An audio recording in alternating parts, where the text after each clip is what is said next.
Certains constats, j'en ai tiré certaines conclusions qui peuvent se révéler intéressantes par rapport aux problèmes qui attendent la France. Voilà, donc si vous voulez bien vous asseoir. Ce voyage est intéressant parce que c'est très éclairant pour ceux qui attendent peut-être la France de demain si nous ne réagissons pas intelligemment à ce qui se met en place aujourd'hui dans la stratégie éternelle de l'Empire qu'on appelle diviser pour régner. Voilà. J'ai vu là-bas deux choses qui me font penser très fort à la France. Et j'ai vu chez les Serbes un peuple uni, conscient de son histoire,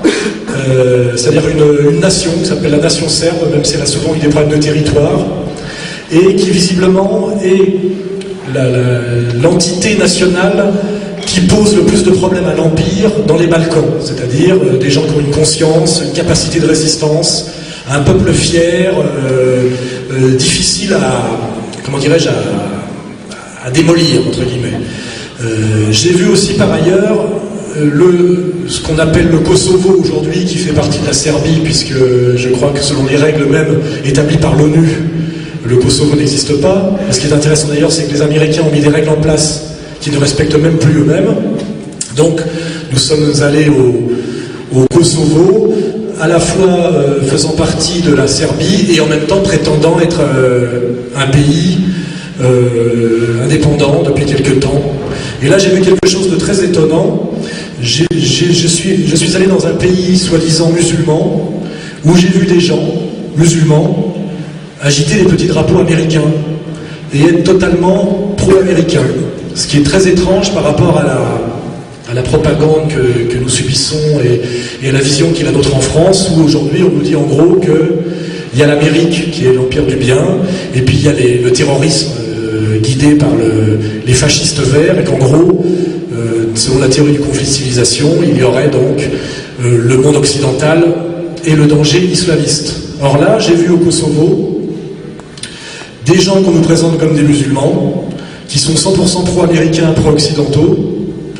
et qui surtout d'ailleurs ne sont pas des musulmans tels que nous en voyons en banlieue parisienne. Ce qui est assez étrange, c'est que pour voir un barbu et une femme voilée, il a fallu que je descende de l'avion à Roissy. Je n'en ai pas vu un seul au Kosovo. J'ai par contre vu des gens avec du gel dans les cheveux comme dans les pubs Studio Live, tout en langue anglaise, et rêver les yeux grands ouverts d'Hollywood et du grand rêve occidental. Voilà ce que j'ai vu. En regardant de plus près, j'ai vu un espèce de territoire étrange où il y a une occupation militaire permanente et variée, essentiellement américaine, mais aussi de la KFOR, des troupes indonésiennes, des troupes ukrainiennes, enfin c'est-à-dire un pays entièrement quadrillé par des militaires. Une population qu'on nous présente comme kosovarde, musulmane, rêvant de consommation occidentale à l'américaine et buvant de l'alcool et étant habillée avec des tenues totalement fashion victime à l'occidental. Donc je n'ai pas vu un barbu, mais pas un seul, pas vu une djellaba, pas vu un foulard, à aucun moment. Tu peux me confirmer. Et pourtant nous sommes allés dans une ville kosovarde musulmane importante, où il y a la mosquée la plus importante du pays. Et donc, ce que nous avons vu, c'est, je le dis clairement, parce que nous avons traversé ce Kosovo de long en large, c'est des stations-service partout, mais des stations-service toutes neuves, comme il y en a sur les autoroutes en France, tous les 400 mètres, ne correspondant à aucun marché et à aucune nécessité, c'est-à-dire des routes pratiquement défoncées avec des vieilles bagnoles pourries, des charrettes avec des ânes, et tous les 400 mètres, des énormes stations-service de 20 pompes, comme on le voit sur les autoroutes de France. Par ailleurs, j'ai vu des mosquées toutes neuves, blanches, immaculées sur le style wahhabite, qui n'ont strictement aucun rapport avec les mosquées qui existent par ailleurs historiques sur ce territoire du Kosovo, qui sont des mosquées de style turc, hein, et qui sont très différentes architecturalement. Ces mosquées étaient vides, voilà. Et en essayant d'approfondir la question et en rencontrant notamment un intellectuel kosovar musulman correspondant de l'AFP française, j'ai vu arriver à moi un grand type blond aux yeux bleus, qui se présentait donc comme kosovar musulman, et qui a reconnu tout à fait honnêtement que le Kosovo était une fabrication européenne qui d'ailleurs lui l'intéressait, parce qu'il rêvait d'Europe, il rêvait d'espace Schengen, et qui était un espèce de montage totalement absurde et sans aucun lien avec la réalité de ce territoire, fait d'occupation militaire américaine, de mafia albanaise, de blanchiment d'argent via notamment les stations-service et les motels saoudiens, et de mosquées vides ne correspondant pas à l'islam du pays, qui est un islam un peu comme notre catholicisme contemporain, c'est-à-dire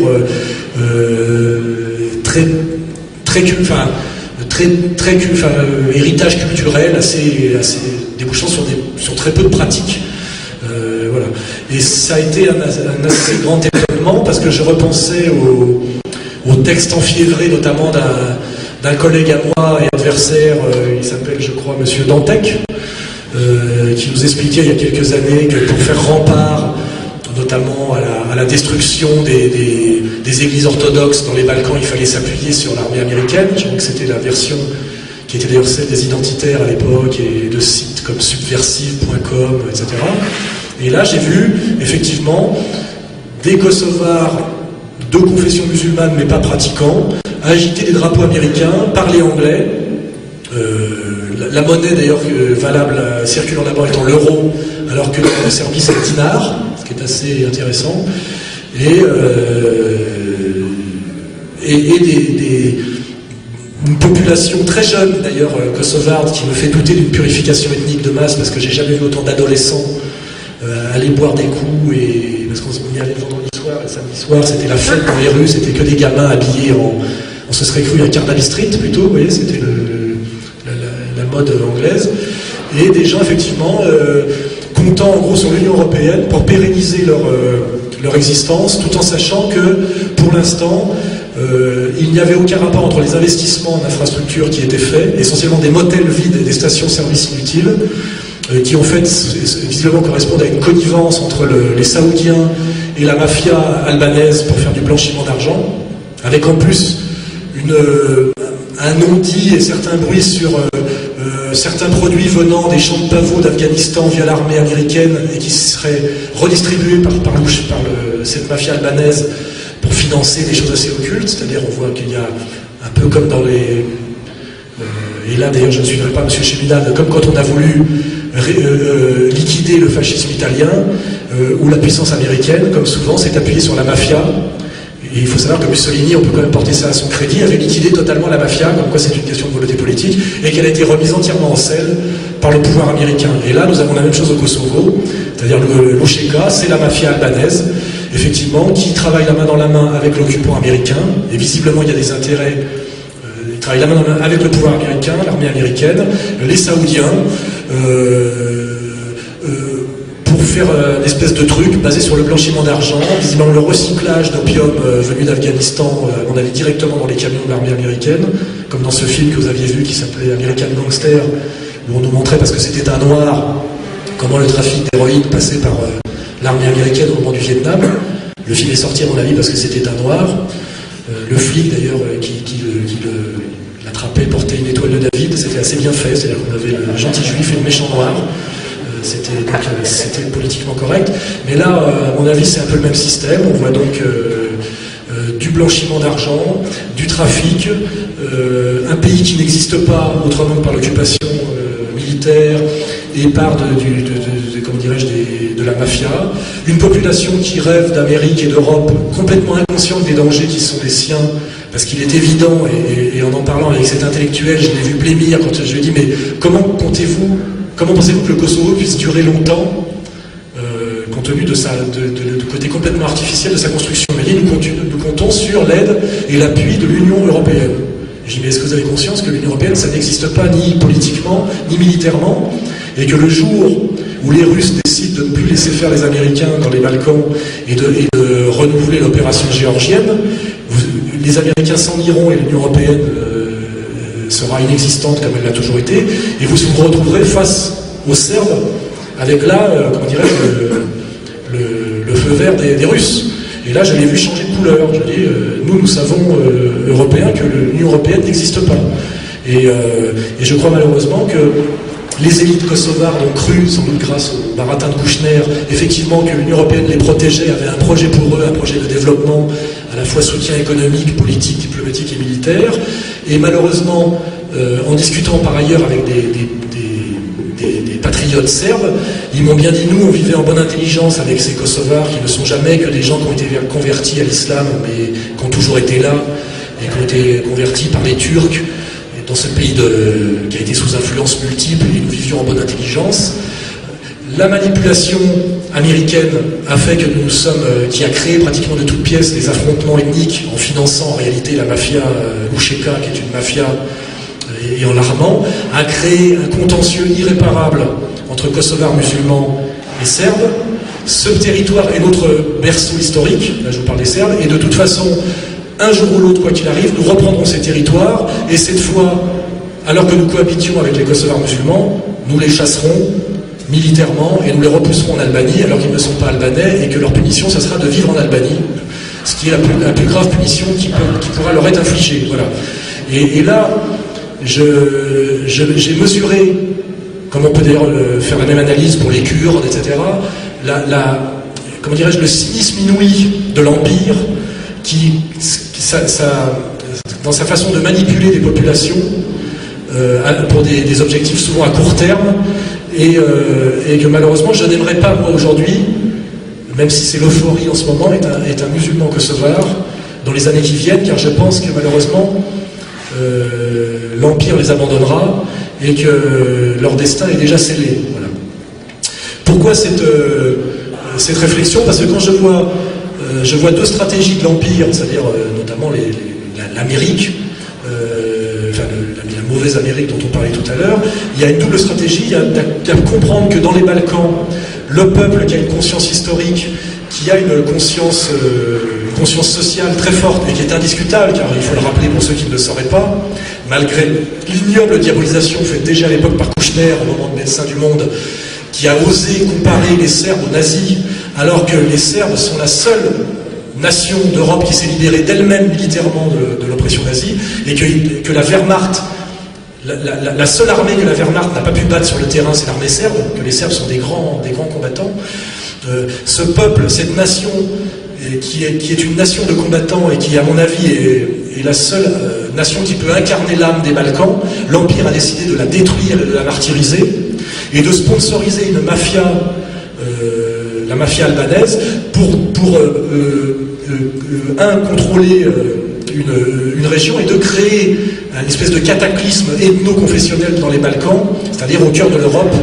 qui est une stratégie de diviser pour régner, d'où le mot d'ailleurs balkanisation. Et en quoi cette réflexion m'intéresse? Parce que quand je suis arrivé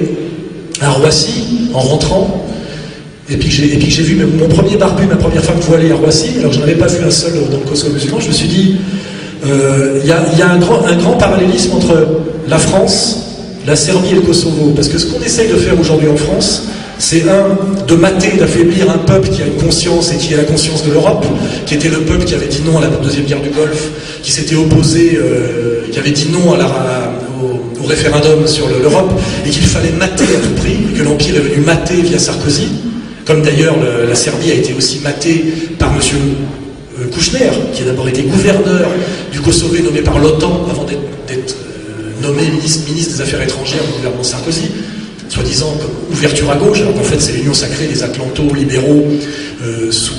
aux ordres directement des Américains. Et je pense qu'on a une ascension progressive de Kouchner qui a d'abord fait un sale boulot au Biafra dès les années 60, fin des années 60, puis après était mouillé dans l'étrange affaire des boat people, où en fait la diaspora commerçante chinoise fuyait parce qu'il y avait une nationalisation du moyen commerce sous régime communiste et qu'on nous faisait croire que c'était les Vietnamiens qui fuyaient. C'était déjà une demi-manipulation, et que Kouchner est monté en grade à coup de manipulation au service de l'Empire américain, et il s'est retrouvé gouverneur du Kosovo, aujourd'hui d'ailleurs balancé par Madame comment s'appelle, Del Ponte, Carla Del Ponte, qui elle-même dit qu'il est mouillé dans les trafics d'organes, parce qu'il faut savoir que au Kosovo sont kidnappés des enfants serbes qui sont envoyés en Albanie pour qu'on leur prélève des organes pour le vendre sur le marché international des organes, comme on le fait d'ailleurs en Amérique latine et dans les endroits où il y a de la misère et de la sécurité. Donc j'ai pu mesurer à quel point M. Kouchner était haï par la population serbe. J'ai pu mesurer aussi à quel point les Serbes, grands peuples et grandes nations fiers, mais n'ayant pas beaucoup de perversité, comme souvent les peuples dignes, a été scandalisé d'avoir été traité de nazis, notamment par la propagande française. Et à l'époque, il faut se rappeler des affiches de Médecins du Monde qui nous montraient des miradors avec Milosevic et Hitler côte à côte, alors qu'eux-mêmes, non seulement se sont libérés du nazisme, ont été les plus grands combattants du nazisme, mais ont sauvé 700 000 juifs de la main des Oustachis d'Antepavelic. Et quand je me rappelle que Finkelkraut était pro-croate à l'époque, il y a des gens qui n'ont pas la reconnaissance du ventre, et que c'est Madame Albright qui a été sauvée par des Serbes, femme juive persécutée par les nazis, sauvée par des Serbes, qui a ordonné et qui a appuyé sur le bouton où il y a eu quand même bombardement de Belgrade fait par l'OTAN et où nous sommes personnellement intervenus. D'ailleurs, pour ceux qui ont vu la vidéo que j'ai mise en ligne depuis 24 heures, j'ai demandé humblement pardon au peuple serbe. Delegaciju je predvodio poznati francuski umjetnik u polju književnosti i filma Alan Soral. Pour ce que les médias français ont osé faire en comparant le peuple serbe aux nazis, alors que nous savons, nous, intellectuels français, que les Serbes sont les seuls à s'être libérés d'eux-mêmes de l'oppression nazie. Quand je me suis exprimé publiquement pour ce que la France avait fait aux Serbes, les traités de nazis, les bombarder, les associer à Hitler, et eux-mêmes ne comprenaient pas